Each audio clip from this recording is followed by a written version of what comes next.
အားလုံးပဲမင်္ဂလာပါဒီနေ့ undo grammar မျှဝေပေးမယ် grammar ကနံပါတ်66ဟုတ်ပါဘူးနံပါတ်66ပြီးသွား69 68に基づいてに基づきに基づくに基づいたそれ grammar ရဲ့နံပါတ်68ကに渡って渡り渡るに渡ったဆိုတဲ့ grammar လေးပဲဖြစ်ပါတယ်နံပါတ်69 grammar何々に基づいてに基づきに基づくに基づいたဆိုတဲ့ grammar တွေကဘယ်လိုနေရာမျိုးတွေမှာသုံးလဲဆိုလို့ရှိရင်ဒါပေါ်မှာအခြေခံပြီးတော့ဆိုပြီးတော့အဓိပ္ပာယ်မျိုးနဲ့သုံးပါတယ်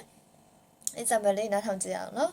調査した資料に基づいてレポートを書かなければならない調査した資料に基づいてဆိုကြတော့ဒီ investigation လုပ်ထားတဲ့ဒီ document တွေပေါ်မှာအခြေခံပြီးတော့ report ကို書かなければならないရေးရမယ်အခြေခံပြီးတော့ဆိုတဲ့အဓိပ္ပာယ်မျိုးနဲ့သုံးပါတယ်နံပါတ်68နိဝတ္တတေဝတ္တရိဝတ္တရုဝတ္တတဆိုတဲ့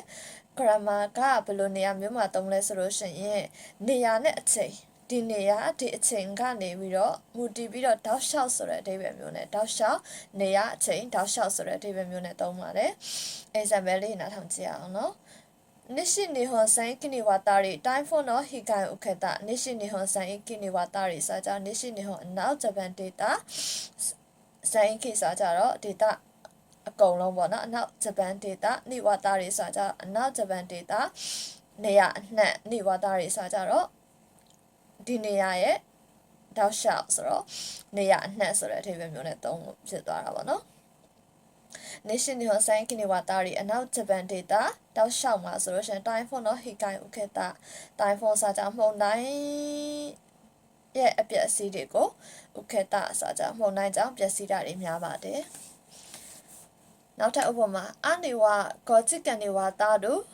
大手術を受けたアニはဆိုကြကိုက5時間にわたる9နာရီကြောင့်တောက်လျှောက်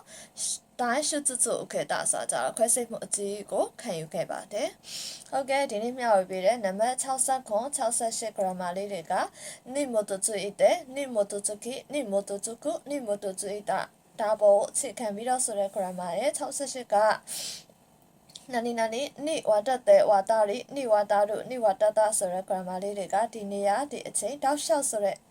အတိတ်ပဲမျိုးတွေနဲ့သုံးပါတယ်။ Okay အားလုံးပဲနားထောင်ပေးကြကျေးဇူးအများကြီးတင်ပါတယ်။နောက်ထပ်ဗီဒီယိုတွေမှာပြန်တွေ့ရအောင်။